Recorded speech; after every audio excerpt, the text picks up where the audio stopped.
இந்த எஸ்ஐஆர் மூலமா பல்வேறு கண்ணுக்கு தெரியாத கிருமிகளை அகற்றலாம் அப்படின்னு நம்பிக்கை வந்திருக்கு.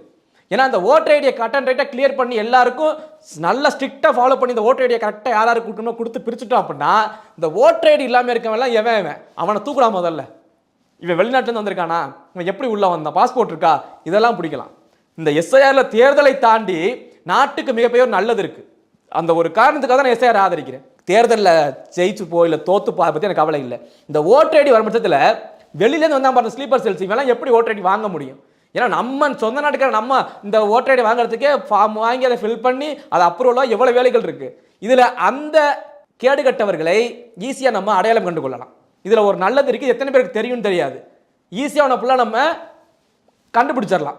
ஒரு பாயிண்ட், இந்த இரண்டு அமைப்புகளின் வாயிலாக இந்த ஸ்லீப்பர் செல்ஸ் அதிகமாக இங்கே விட்டுருக்கிறதுக்கு காரணம் இவன் ஃபுல்லாக சாதாரண ஆள் இல்லை, உயிரையும் விட துணிந்தவர்கள்.